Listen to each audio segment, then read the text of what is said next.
hello लोगोफोर खुलुमबाय आंनि गुबुन मोनसे भिडिअ फिन नोंथांमोनखौ गोसो गोथारै बरायबाय नै दा आङो लानो थांनायदो गेस जोंनि स'आव फैयो आरो मैया दाखालि बुकिं खालामदोंमोन दिनै स्कुल बन्दखाय लायखाना लानि होननानै बुकिं खालामखाना लाबाय स्कुल खुलिबा बिराद दिस्टार्ब जायोना उन्दैफोराबो गैया बिबै लानायावसो थांलायबाय आलासि जानो दा लानो थांलायनांगोन बिसोरखौ गेस लाखाना फैनानै बिमाया लांफैदो दहाय गेस लाग्रोना फैनो लोगोफोर सान्दुङाबो ओरैबादि गोसा माने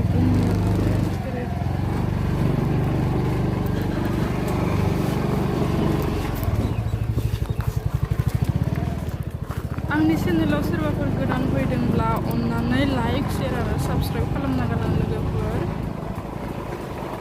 दानिया थांदोनि लोगोफोर गेसखौ लाना फैनोसै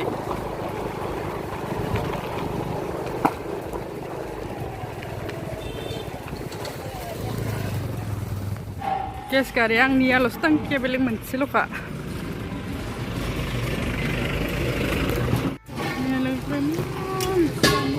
आंनि गेसखौ होबाय दा नै मोनसिगोन आरो गावनियावबो बिदि टांकि गैखाया आंल' लादो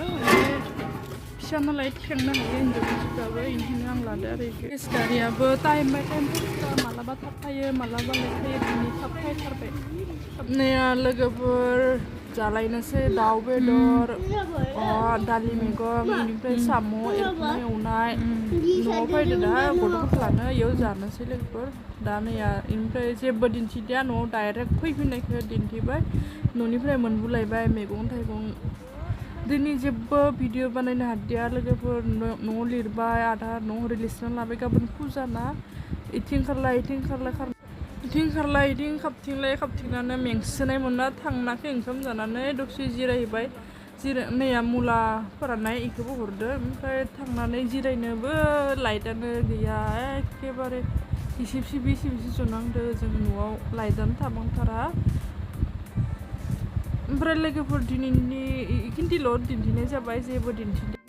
दिनै जेबोखौनो दिन्थिनो हादिया लोगोफोर बेखिनि भिडिअखौनो नोंथांमोना अनसायनानै नायलांदो ससेखौनो आरो नेक्स्ट भिडिअ लोगोफोर दिनैनि थाखाय दोननाय जाबाय बाय बाय